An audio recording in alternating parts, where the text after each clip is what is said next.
So many different aspects to that. What did you make of it? Eventful, exciting, like you said. Both teams scoring from a set piece. In my opinion, Arsenal first team better than us. I was of course not happy to concede just before half time, but I think if you look at the first half, they maybe deserve to be one up. But what pleased me a lot was we had one time less to prepare this game, so one time less to recover. We had to fly, and then if I look how strong we were in the second half, physique, and also the ones that came in, that pleased me most. And being 2 times down in this stadium and still get a point is a good thing, I think. So you said before the match that set pieces would be key. With the goal you scored, the set piece you scored, had you spotted anything maybe from the Bournemouth game last week, or the fact they didn't have Saliba? No, because I didn't think our set piece was any similar to the one from Bournemouth. Not a little bit with a near post flick, no? If I remember correctly, yeah, but he played it back towards the 12-yard spot. Yeah. Look, you know more than me. Yeah, no, but it's a good thing that if you play against Arsenal, normally you lose the battle of set pieces. Today we didn't lose that one because we both scored one. And like I just said, I think first half was theirs. Second half, maybe I wasn't completely surprised that we scored a goal, the equaliser, the second half. Let's put it that way. So if the first half was theirs, what did you say to your players at half time? Maybe what did you change? Actually, what we always talk about, it's mostly about, okay, how do they press us and where can we find a free player in the midfield? How can we open that up and how can we press them a bit better? Because I think that wasn't perfect in the first half. And what helped us, in my opinion, as well, is the players that came in gave us also some new energy, and the ones that kept in the team were able, and they played already during the week, to keep going and keep fighting for a result, and that is what pleased me most in the end. So what do you think happened second half? And what I mean by that is, do you think they sat off and tried to play on transition? Do you think you started winning more duels? Do you think you forced them back? Why did the game take a different turn? Yeah, that's always difficult to tell you so immediately after the game, but in general in football it's not that weird that if one team is up that the other team is pushing a bit more. This is what happened also with us last week against Chelsea. I think after we went 2-1 up, we were also trying to defend our lead, and maybe we take a bit more risk. I don't know. What pleased me, I said it many times now, is that after having one day less to recover, still coming out here and being 2 times behind and then have so much energy to get the equaliser. And afterwards, both teams kept on going for a result. I think that's why we saw a good game today. So after a really good start, I think the one thing that was thrown at you was a few people say, oh, look, it's been an easy start. The fixture list has been kind. But now you've had the week you've beaten Chelsea, you've won in Leipzig, you've come here and got results. So what have you learned during a week of really big challenges? What surprises me is that people say we had an easy start, because everyone that has worked in the Premier League or is still working there, everybody is telling me before I came here, there is no easy game in the Premier League. And then all of a sudden there is. Now all of a sudden there are many easy games. But I agree with what the people say. We faced more than a few teams that are bottom league table. And we faced with Man United and Chelsea, 2 top clubs, and today with Arsenal, the 3rd one. So yeah, it's good to see where we are at this moment in time, not only when it comes to results, but also the way we play. Thank you for your time. Well done. You're welcome. Liverpool were beaten here in February 3-1 by Arsenal. Is this evidence, Jamie, that Liverpool are getting better under this manager? Well, listen, Liverpool were in the title race, and I think Liverpool were top of the league. I think we're probably 6 or 7 games to go. There's still a long way to go to see if Liverpool are in that position. So I wouldn't say they're better, I'd say they're different. They're certainly better defensively when you look at the numbers sort of, this season. I think Liverpool came here twice last year, once in the FA Cup. Won here, I think, 2-0, but got absolutely battered in the first half. Arsenal should have won the game. Arsenal beat them, I think, in the league 3-1. So, created a lot of chances. That wasn't the sort of the game that we watched today. And that's probably something a little bit around Arsenal, where they're going. We maybe get to that shortly. But from Liverpool's point of view, the big change this season is defensively. They look a solid unit. Well, I think this season they've been the best defensively in the Premier League, and that's a big difference from what we saw last season. Do you think being better defensively, Broy, is more likely to take you to the big prizes? Yeah, of course. Well, you have to have the defend properly, and you know with people like Salah, you've always got a chance of scoring goals. And there's definitely a calmness to Liverpool, even. And obviously that comes from the manager. He speaks very well. And even when they were 2-1 down today, they didn't seem to panic. Obviously a lot of belief, and that would come from confidence of winning football matches.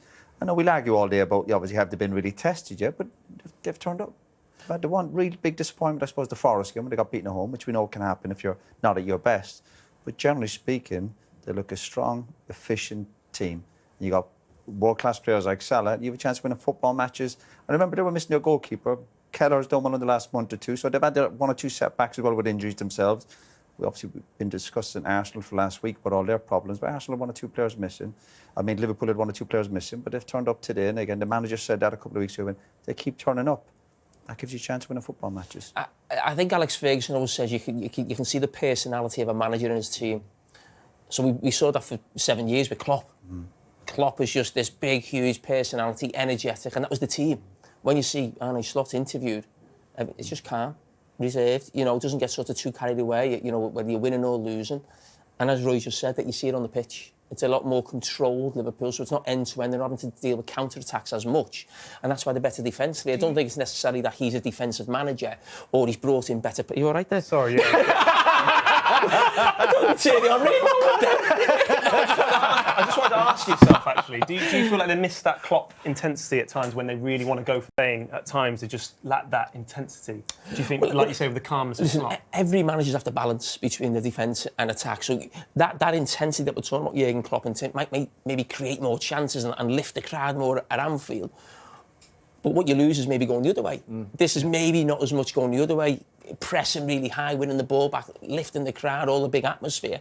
But you're better defensively. That's what it's about, trying to get the balance. Do you think, Theo, that dressing rooms respond in a different way to those different kind of emotive managers, whether it is the sort of the tub thumping of Jurgen Klopp or the quiet calmness of Arne Slot? Yeah, I've got to agree. The teams are a reflection of managers at times, and we're seeing a different side of Mikel Arteta in this moment in time, from an Arsenal perspective, where we want to keep hold of what we've got and be defensive-minded. And I'm just worried that we're going to lose that free-flowing sort of football that Arsenal have known for doing from the Arsene Wenger eras. And, when I was playing as well, don't go away from what you're good at. And what Arsenal are good at times is dominating higher up the field. And I just don't want them to get into habits of holding on to things when they can put teams to the sword, particularly when the likes of Liverpool are challenging, because they are definitely here to stay. I don't think they're getting into bad habits. I think that's an instruction for the manager. This has been going on now, I would say, for about 12 months. What? We're going to come to that in a minute. Oh, come on. Okay. Because I want to hear from Mikel Arteta, Sorry. having been tested for the first time today. Before that, never know when he might be ready to reveal all. You just have to check and just have to ask. Might they feel, Roy, the way the game ebbed and flowed and having got back at 2-2, that they might have gone on to win it? Yeah, well, you thought the momentum was with them towards the end, and obviously they were on the front foot. But when you're 2-1 down, and we know how good Arsenal are, particularly defensively, I think Liverpool certainly will be more satisfied with the draw, maybe more so than Arsenal. A lot of talk in the build-up to this game about the number of injuries that Arsenal have had, which Virgil van Dijk's obviously heard about and referenced then. He's right. I mean, Arsenal weren't missing many of their starting players today. But like I alluded to at the start of the game, this was an opportunity for Liverpool to show exactly what they're made of. And what I found disappointing, like you, was the lack of the intensity when they had Arsenal on the ropes. Arsenal were dropping back. They allowed the pressure. They were quite happy to sit in and take the 2-1 because they are now rigid in certain ways. And that's the bit I don't want Arsenal to lose, is that freedom when they are winning to put teams to the sword. They just didn't quite do that. Didn't do enough to win the game today. But Liverpool as well, the same sort of story for themselves. Well, let's assess the mood in the Arsenal dressing room, because Bukayo Saka, back today as captain, and with the first goal of the game as well, is with Patrick Davison. Well, Bukayo, what's the mood in that Arsenal dressing room you've just walked out of? It's a bit disappointed. Credit to Liverpool, they're a good team, but we just feel like we didn't show our best selves for the full 90 minutes. So that's an interesting one. What do you particularly mean? Second half, you weren't at your best, got sort of penned in a little bit? Yeah, 100%. I think first half we showed our qualities, we dominated, we gave them nothing. They only scored from a set piece. I don't think they had another chance. I can't remember one, but second half, yeah, we sunk back a bit, and we weren't at our best. Yeah. So why did it change? I don't know. I just feel maybe Liverpool started to have more momentum. They won more duels than us. They kept possession more than us, and then naturally, the momentum goes to them, and we have to defend more. Do you think losing Gabriel has like a big psychological impact, especially with the players you're without already? Yeah, of course, he's a big player for us, but that's not an excuse. We have to adapt, and we have to do our best, whoever's on the pitch. You got a great goal. How determined, after missing a couple, you don't miss many games, how determined were you to come back and have an impact today? Yeah, I hate missing games, and it was really frustrating to be on the side watching. But I just had this game in my mind that I would do everything I can to come back for this game, and I was happy to be back out there today. Can you talk us through it? Through what? Your goal, lovely little nutmeg, and then I think the keeper thinks you go in far post and you sort of reverse it back near.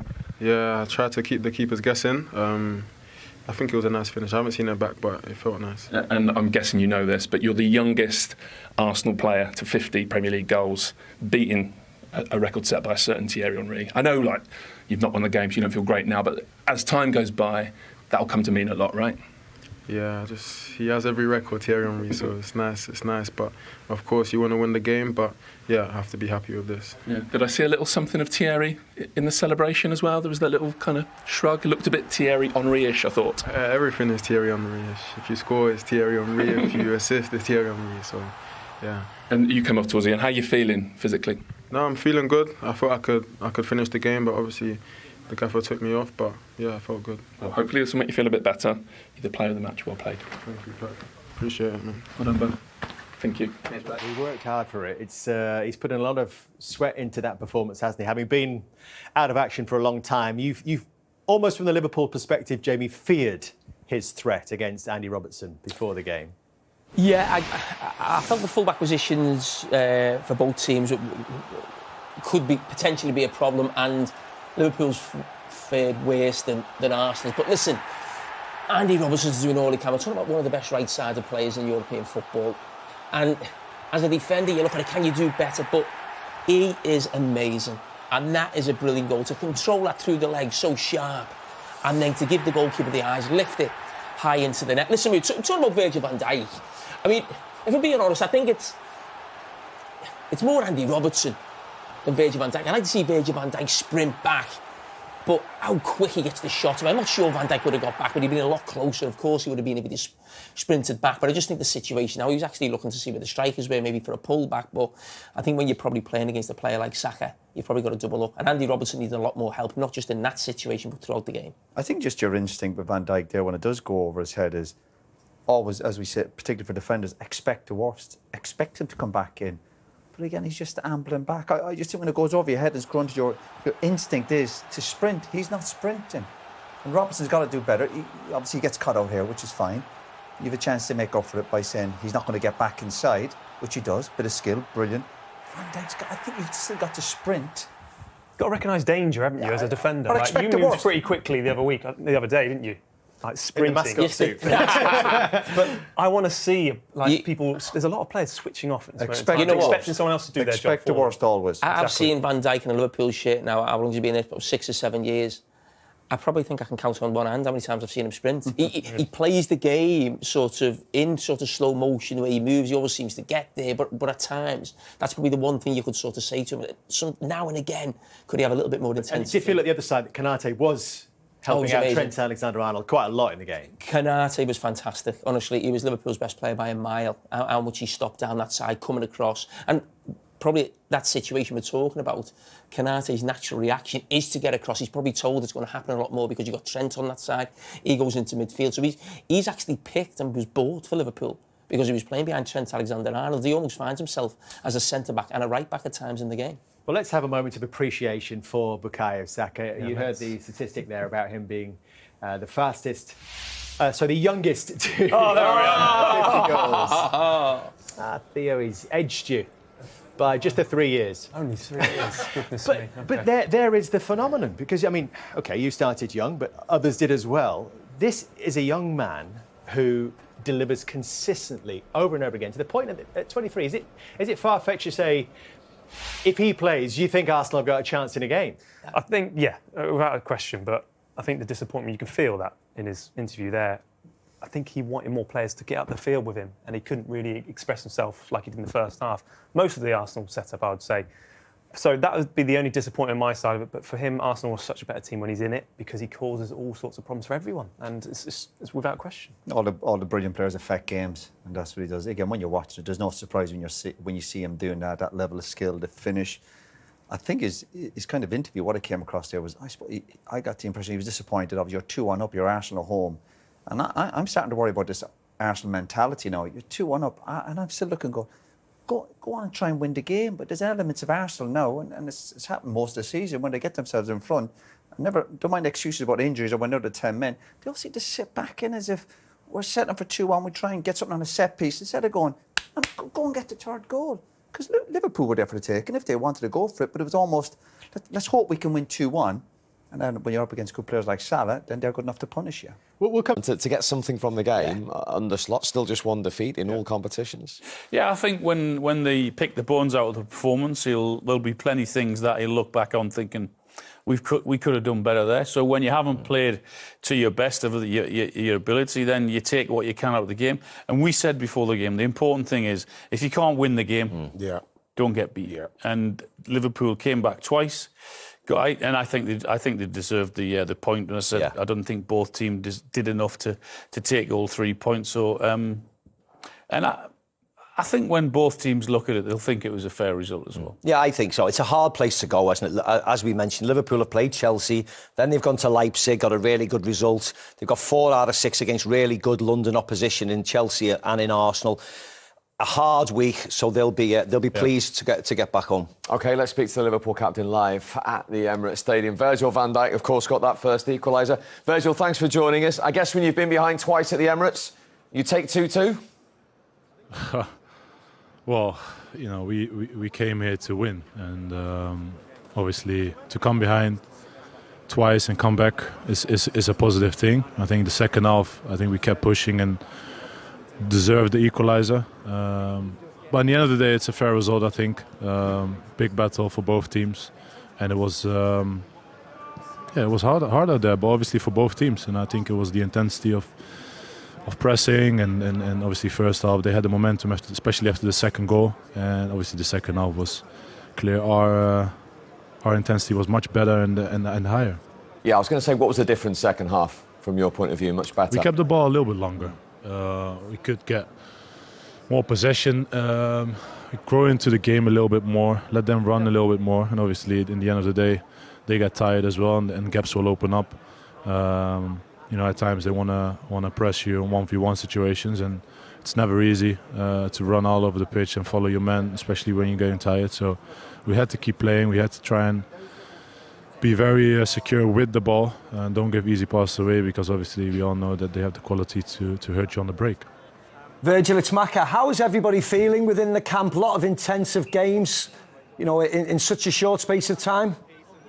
Fine. Listen, obviously it's like you said, but for everyone is the case. All the teams that we playing so many games, and you know, now we travel back, we home late night, and then on Tuesday we travel to Brighton and then play Brighton, and on midnight we back, and then Thursday we have a recovery session. Friday we back training -1. Saturday play Brighton again. Obviously I don't complain whatsoever, but we have to look after ourselves, and today was a big battle. We're going to recover now and take a lot of good points from today, and also a lot of things that we have to improve, because obviously we're striving for perfection. We all know that's almost impossible, but we keep trying, and let's see where it brings us. Virgil, hi, Alan Shearer. Well done today. Can you give us an opening into your mind in terms of your mindset and when you're defending those set pieces that Arsenal are so good at, particularly with the quality they've got on delivery? Is it a case of trying to be as brave as possible and holding that line? I mean, you got caught by a matter of centimetres, really, with a great ball in the head of that Merino got done. But is it trying to hold it as long as possible and be brave? Yeah, well, listen, you know, we all seen over this season and last season how good they can be in set pieces. But it starts with not giving silly fouls away. I think it was a couple of times, and maybe it wasn't a foul, but obviously the ref gave it a couple of times, and then you know, give them the opportunity to put those crosses in, and yeah, like you said, obviously with the goals, like centimetre where I think if I jump a little bit higher, obviously it's possible I could flicked it away. But listen, I think they were also vulnerable in set pieces, and we showed it as well today. So obviously it's a big part of football, and they are doing a very good job with it. So. Yeah, fair play. Yeah. Well done for coming back. Really appreciate you joining us. Thank you, Virgil. Nice one, Virg. Thanks. Ian, no question yet, Ian? No, because they didn't give me no time for one, Virg. Go on, ask a quick one, right? There's always time for you. Ask a quick one. Go on, No, I was just going to say, Virg, you look great. You do, man. How's your knee? You know what, Virg, it's getting there. But, like, you know... Mo Salah made it worse. Put it that way, Virgil. Virgil, he's got it on the stool here. He's got it on the stool with cushions and everything. I just want to say, well done, Virg. You lot have started well. People talking about how easy the start's been for Liverpool, but you have to make it look easy. I was hoping you lot wouldn't win today, but you done it again. You came back and done your stuff. So, well done, Virg. I'll see you soon. Thank you very much, Ian. See you soon, man. God bless you. Thanks, guys. Cheers, Virgil. Thank you very much indeed. What a caring Liverpool captain asking about your knees. I know. Virg, I love Virg, and you know what I mean? You can't just blank me like that when Virg is on there. I know. They blank me. Thank you very much. I can't believe it wasn't you, Steve. I heard them. Thank you, right. Who was it? It wasn't Steve. Who was it? It wasn't Hobbs. Who was it? Hobbsy. Hobbsy. Righty wants a question. Yeah. He didn't blank Alan because he's a Newcastle fan. I know. Right, we're going to get some Arsenal reaction very shortly, indeed. Will Liverpool be slightly happier than Arsenal? You can hear Virgil's delight at coming back there. I think so, yeah. Because, again, like they've started very well. People are talking about this is the game to find out what Liverpool are about because their start has been so-called easy. But I think that they'll probably be disappointed with the fact that there's a few of their players who didn't play as well as they know they can play. But other than that, you can come to Arsenal and get a draw. You've got to be happy with that. Right in my ear, they want to put it right. So we're going to speak to Mikel Merino, who scored his first goal for Arsenal. Nice one, Mikel. And Ian Wright, you can open it up. Go on, you can speak to Mikel Merino. Mikel, congratulations on your first goal for the club. I just wanted to ask you, how was that? How did you find that game in respect of such an important game against such a big team? Well, hi everyone. It's an honor to be talking to you. First of all, thank you very much for the congratulations. It was a tough game, to be honest, against a huge rival at home. It was an amazing atmosphere. You could sense that it was a massive game for the club and for the players. A little butterflies in the stomach, to be honest. My first start at home. But, well, I felt pretty confident in the pitch. My teammates helped me a lot. The fans were amazing today. Disappointed not to get the 3 points, but I think the team did an amazing job today. And to get your first goal, we've been talking about the team you've come into with the best set-piece record. I mean, the delivery of Declan Rice for your goal. Tell us about that. Yeah, it's an amazing ball. Declan has an incredible touch. We pride ourselves on training a lot, set pieces. We have an amazing team in the physical aspect, and we train a lot. So it's always great to see that the thing to train in the training camp, in the training ground, sometimes works on the pitch, and that obviously encourages you to keep training and to put more effort on it. Mikel, Steve McManaman here. Congratulations today. What a year winning the European Championships as well in the summer. How are you finding the adaptation? How are you finding life in London? Is it similar to Sociedad? Well, it's similar because it rains a lot. It rains a lot, But some differences in the tactical aspect. Obviously, this is a massive city, London, a massive club. You don't realise how big this club is until you're here. Not the best start for me with the injury in the scapula, a couple of problems there. But obviously trying to bounce back, now starting to feel my legs again, trying to learn the tactics and the new system. And I think, everybody has been so good to me, trying to learn, trying to teach me, being very patient with me. So just really, really happy with the adaptation at the club. This is the perfect place for me for sure. Nice. Fantastic. Mikel, hi, it's Alan Shearer. We all felt here today that a draw was probably a fair result. What do you think? Obviously, I think it is a tough game to win today. We have similar options to score. I think our team in general, when we were playing the football we know how to play, we were superior. and we had the tempo of the game. But obviously, when we started like doing things that we normally don't do, things started to change. It was a really competitive game. When we were at our best, I think we were better. So you could say it's a fair result, but for me, we should have won this game. It's 1 point, but I think we have to be disappointed because we wanted the 3 points, and we have to aim for that for the next time. Nice. And just finally, Mikel, you're talking about settling in there. I wonder what you found about the intensity of one of the biggest Premier League fixtures, Liverpool-Arsenal, down the years today to play in. Yeah, Premier League is amazing. The pace, the strength of the players, the rhythm that the game has. You need some time to adapt to it. It's pretty different to what we experience in La Liga, with more time on the ball, with more tactical maybe style of game. Both, no? You have a little bit of tactical as well, but when you have duels, you have here the best players in the world. Physicality is key. And you have to be 100% to win every duel, because at the same time you lose a duel, it's a transition. In the transition you have 1v1s, you have Salah, you have Darwin, you have Diaz running in your back, and it's always tough. So every game is about details, and if you lose one duel, can be the difference between winning the game or not. So yeah, Premier League is unbelievable, and you have to adapt to it. Nice. Well done today. I was about to wish you good luck for the week, but Alan told me not to because it's St James's Park next, isn't it? So back to your old club. He knows about that. Yeah, I know how it feels, and I'm really looking forward to go back home and see a couple of friends, feel again the atmosphere at St James's Park. I have really good memories from my time there, and just hoping to go there and enjoy for sure. Nice. Well done today. Beautiful. Congratulations on your goal. Thank you very much. Thank you very much. You had to show off your bit. It's the only way to know. Right, more reaction on the way. Here's the Arsenal boss, Mikel Arteta. Mikel, how has all that left you feeling? I guess you've been through a real range of emotions today. Yeah, very proud of the team for different reasons. The first one because the courage, the quality, the domination, the absolute game that we wanted to play, especially in the first half, and the score should have even bigger in my opinion. So big chances. Then it's true that we had to make changes.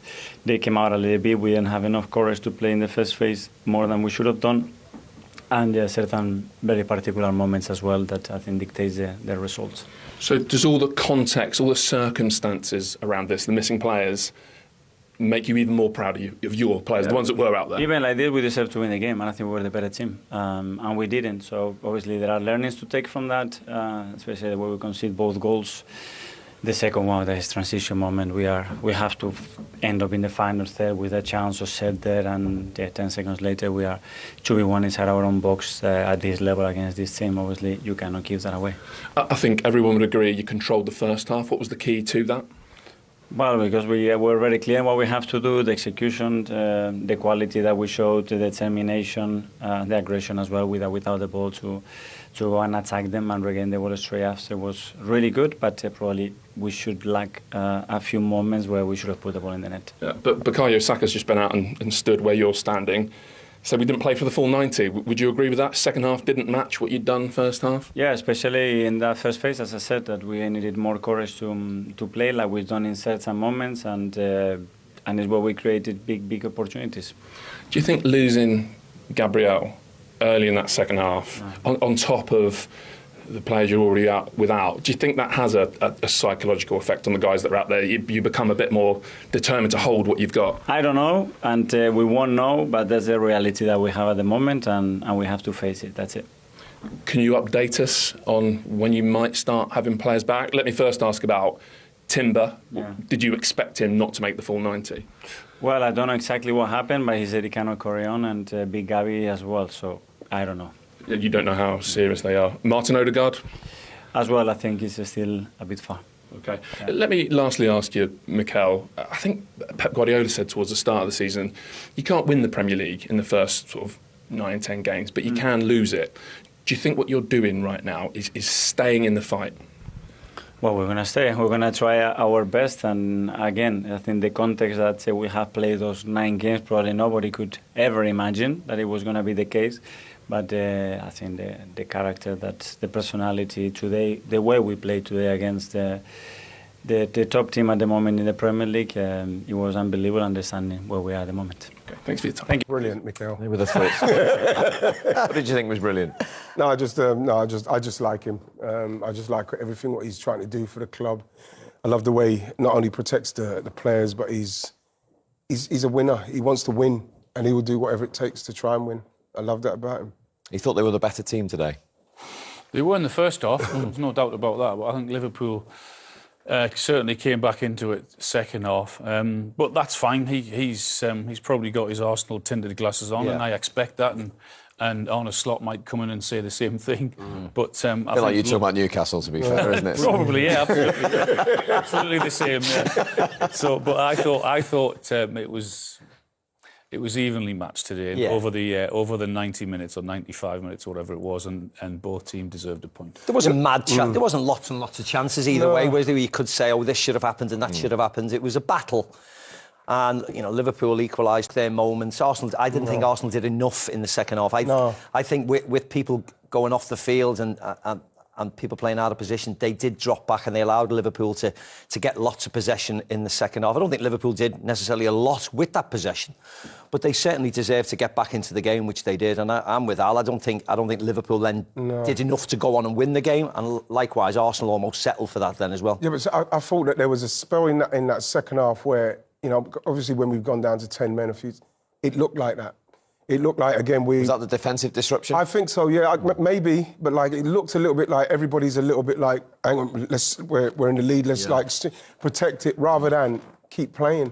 Maybe keep playing, but then, again, I was saying I'd rather us get something out of the game, manage the game to a certain place, where you're thinking we've got to get something out of the game. I thought that was pretty early in the second half where they seemed to be playing a little bit too deep. I asked that because in the second half there, when Gabriel went off, it was the first time in 18 months Arsenal had played without both of them, Gabriel and Saliba. I just wonder psychologically, they're so important, aren't they, whether that backs up what you're saying. This happened right at the start of the second half.